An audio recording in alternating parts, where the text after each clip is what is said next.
Sabarimala സ്വർണ്ണക്കൊള്ളയിൽ Thiruvithamkoor Devaswom board മുൻ president A പത്മകുമാറിന്റെ ജാമ്യാപേക്ഷ കൊല്ലം vigilance കോടതി തള്ളി. മുഖ്യപ്രതി ഉണ്ണികൃഷ്ണൻ പോറ്റി ജാമ്യം തേടി കോടതിയെ സമീപിച്ചു. കേസിൽ കോൺഗ്രസ് നേതാവ് രമേശ് ചെന്നിത്തലയുടെ മൊഴിയെടുക്കുന്നത് പ്രത്യേക അന്വേഷണ സംഘം ഞായറാഴ്ചത്തേക്ക് മാറ്റി. കേസിൽ CBI അന്വേഷണം ആവശ്യപ്പെട്ട് BJP സംസ്ഥാന അധ്യക്ഷൻ രാജീവ് ചന്ദ്രശേഖർ നൽകിയ ഹർജിയിൽ മുൻ ദേവസ്വം ബോർഡ് ഭാരവാഹികൾക്കുൾപ്പെടെ ഹൈക്കോടതി നോട്ടീസ് അയച്ചു.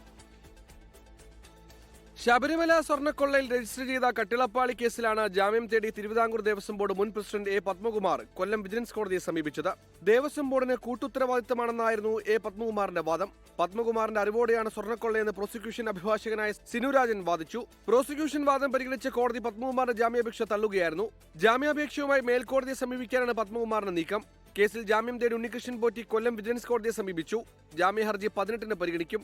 അതേസമയം കേസിൽ രമേശ് ചെന്നിത്തല ഞായറാഴ്ച പ്രത്യേക അന്വേഷണ സംഘത്തിന് മൊഴി നൽകും. ഇന്ന് വൈകിട്ട് മൊഴിയെടുക്കുന്നതിലെ ചെന്നിത്തലയുടെ അസൗകര്യം കണക്കിലെടുത്താണ് നടപടി. സ്വർണ്ണക്കൊള്ളയിൽ രാജ്യാന്തര പുരാവസ്തു കടത്തു മാഫിയയ്ക്ക് ബന്ധമുണ്ടെന്നും 500 കോടി രൂപയുടെ ഇടപാട് നടന്നെന്നുമായിരുന്നു രമേശ് ചെന്നിത്തലയുടെ വെളിപ്പെടുത്തൽ. 24 കൊല്ലം. ലോകത്തെവിടെയായാലും ഏത് സമയത്തും 24 വാർത്തകളും ഓഗ്മെന്റഡ് റിയാലിറ്റി പാക്കേജുകളും എക്സ്പ്ലെയിനറുകളും വിശദമായി കാണാൻ ഞങ്ങളുടെ YouTube ചാനൽ നിങ്ങൾക്ക് സബ്സ്ക്രൈബ് ചെയ്യാം.